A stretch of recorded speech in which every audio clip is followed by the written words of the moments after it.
जळगाव जिल्ह्यातील एरंडोल तालुक्यातील रिंगणगाव इथं एका 13 वर्षीय अल्पवयीन बालकाची निर्घृण हत्या करण्यात आली होती। तेजस गजानन महाजन असं या 13 वर्षीय मुलाचं नाव असून दिनांक 16 रोजी हा बेपत्ता झाला होता। 17 तारखेला त्याचा मृतदेह शेतात आढळून आला होता। धक्कादायक बाब म्हणजे त्याचा मृतदेह सापडल्यानंतर त्याच्या शरीरावर कोणत्याही प्रकारच्या जखमा किंवा व्रण नव्हते, मात्र त्याचा कंठ काढण्यात आला होता। त्यामुळे हा प्रकार नरबळीचा प्रकार असल्याचा संशय तिथल्या ग्रामस्थांनी व्यक्त केला होता। आता या प्रकरणात महत्त्वाची अपडेट आली असून प्रकरणाचा तपास आता SIT द्वारे केला जाणार आहे। नेमकं काय आहे हे प्रकरण, काय घडलं आतापर्यंत, चला जाणून घेऊयात। नमस्कार, मी प्रेरणा परबखोत आणि तुम्ही पाहताय टॉप न्यूज मराठी। या प्रकरणात पोलिसांनी एक प्रसिद्धीपत्रक जारी केलं असून माहितीनुसार रिंगणगावचे गजानन नामदेव महाजन यांचा मुलगा 16 जूनला बेपत्ता झाला होता। त्याचा मृतदेह काही दिवसात सापडला असून गळ्यावर धारदार शस्त्रानं वार केल्याचं आढळून आलं। पोलिसांनी याबाबत तात्काळ गुन्हा दाखल करून संशयितांना अटक केली असून पुढे तपास नरबळीच्या कलमांचाही समावेश करण्यात आला आहे, अशी माहिती प्रसिद्धीपत्रकात देण्यात आली आहे। दरम्यान 13 वर्षीय तेजसची इतक्या निर्घृण पद्धतीनं हत्या केल्यामुळे गावामध्ये भीतीचं वातावरण निर्माण झालं होतं। शिवाय संपूर्ण ग्रामस्थांकडून हा नरबळीचा प्रकार असल्याचा संशय व्यक्त करत जिल्हाधिकारी कार्यालयावर काल दिनांक 27 रोजी संतप्त मोर्चा काढण्यात आला होता। त्यामध्ये नरबळीचे कलम लावणे, प्रकरण फास्ट ट्रॅक न्यायालयात चालवणे, तपास CID कडे सोपवणे आणि ॲडव्होकेट उज्ज्वल निकम यांची सरकारी वकील म्हणून नेमणूक करावी अशा मागण्या ग्रामस्थांनी निवेदनाद्वारे केल्या होत्या। या मोर्चाला खासदार स्मिता वाघ यांची देखील उपस्थिती होती। ग्रामस्थांनी दिलेल्या निवेदनातील 3 मागण्या पूर्ण झाल्यात, मात्र ह्या मागण्या मोर्चानंतर पूर्ण झाल्या असून आता या प्रकरणाचा तपास करण्यासाठी SITची नेमणूक करण्यात आली आहे।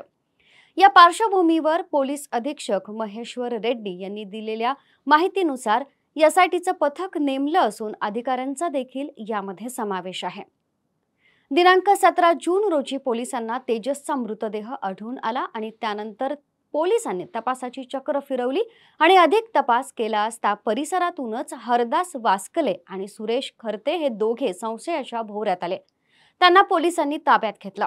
त्यांच्याकडे चौकशी केली असता त्यांनी चौकशीमध्ये गुन्ह्याची कबुली दिली। हरदास वास्कले यांना चौकशीत सांगितलं की सुरेश खरते आणि गावातील रिचिडिया कटोले गावात फिरत होते, तेव्हा तेजसला सुरेशचा धक्का लागला। त्यावरून सुरेशनं तेजसला शिवीगाळ केली। तेजसनं विरोध करताच तिघांनी त्याला मारहाण केली। रिचिडिया कटोले यानं त्याच्याकडील चाकून तेजसच्या गळ्यावर वार केले, त्यात तो ठार झाला। तेजसला उचलून सुरेशनं खांद्यावर नेलं आणि झोपड्यांच्या बाजूला असलेल्या शेतात काटेरी झुडपात फेकून दिलं, असा जबाब संशयितांनी दिलाय। कळलं की मोर्चा आहे, तर त्या मोर्चामध्ये तिच्या भावना अतिशय प्रक्षोभक होत्या।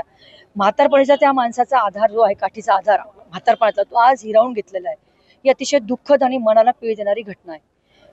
नरबळीचे कलम लागू करावे ह्या संदर्भात मी SPशी पण बोलले। सन्माननीय जलसंपदा मंत्री गिरीश भाऊ महाजन यांनी प्रशासनाशी, कलेक्टर सेल, SP सेल सगळ्यांशी चर्चा पण या माध्यमातून केली आहे आणि त्या माध्यमातून नरबळीचे सगळे कलम त्या ठिकाणी आपण लावायला सांगितलेले। आपली सगळ्यांची ग्रामस्थांची मागणी आता याच्यात अशी आहे की हा खटला फास्ट ट्रॅकवर चालवण्यात यावा आणि दुसरं म्हणजे सन्माननीय निकम साहेबांकडे ही केस देण्यात यावी, म्हणजे याचा निर्णय लवकर लागेल। तेजसच्या हत्येनं केवळ एक जीव घेतला नाही, तर आपल्या समाजाचं भयावह वास्तव दाखवणारे अनेक प्रश्न उपस्थित केलेत। कबुली मिळाली, संशयितांना अटक झाली, पण अजूनही गावकऱ्यांच्या मनात एकच वाक्य घुमतंय, त्याचा कंठ का काढला? हा केवळ गुन्हा आहे की काहीतरी अधिक भयंकर? नरबळीच्या शक्यतेनं प्रकरण अधिक गूढ, अधिक धक्कादायक झालंय।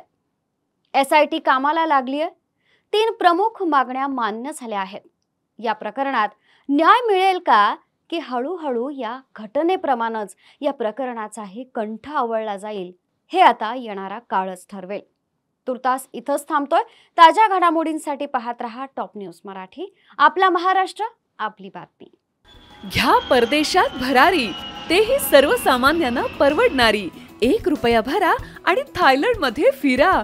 सचिन इंटरनॅशनल घेऊन आले आहेत जगातली सर्वात स्वस्त परदेश टूर. पूर्ण 5 दिवसांचं पॅकेज आता फक्त ₹32,999 पॅकेज मध्ये विमान प्रवास, हॉटेल, ब्रेकफास्ट, ट्रान्सपोर्ट आणि प्रेक्षणीय स्थळे. सचिन इंटरनॅशनल 18 वर्षांपासून पर्यटन क्षेत्रातील एक विश्वसनीय नाव. सचिन इंटरनॅशनल सोबत मनसोक्त फिरा. संपर्क 7767989898.